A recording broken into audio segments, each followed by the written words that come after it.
હાલો guys, આપણે જઈએ છીએ આપણી માંડવી જોવા. આ અમારી ટીસી છે. આ એમાં કેમેરો લગાવેલો છે ને આપણી વાડીનું રક્ષણ માટે. હવે આપણે જઈ રહ્યા છીએ આપણી માંડવી જોવા. હાલો ગાઈસ, જો આ છે આપણી માંડવી. આપણે ટમેટી વાવેલી છે. ત્યાર પછી આપણે આ બ્લોક છે, આ આપણી માંડવી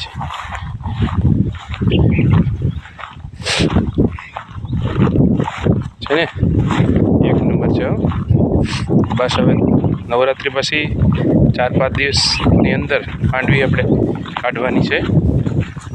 હા, પાકી ગઈ છે ફાઇનલી. આપણે 4-5 દિવસની અંદર આપણી માંડવી પાકી જશે.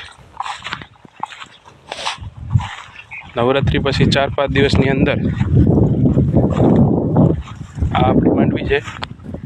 હમણાં બતાવ્યું એ આપણી કલમું હતી કે આવતા વર્ષે આપણે એમાં કેરી ખાવાની છે.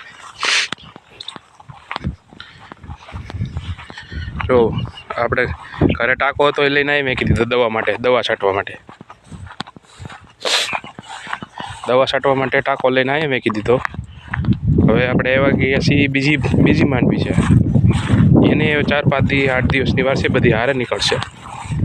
જો એક નંબર છે. બધી ફૂલ પાક ઉપર આવી ગયેલી છે. આપણે એક જોઈએ કેવીક છે.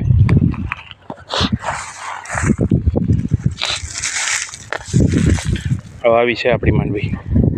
એને એક નંબર ખાધા જેવી થઈ ગઈ છે. થોડોક માંડવી સુકાઈ જાય છે કેમ કે રોગ છે થોડોક, પણ હવે પડવાનો સમય થઈ ગયો છે એટલે આપણે કાંઈ કરવાનું નથી. ચાલો હવે મળીએ આપણે આગલા વિડીયોમાં.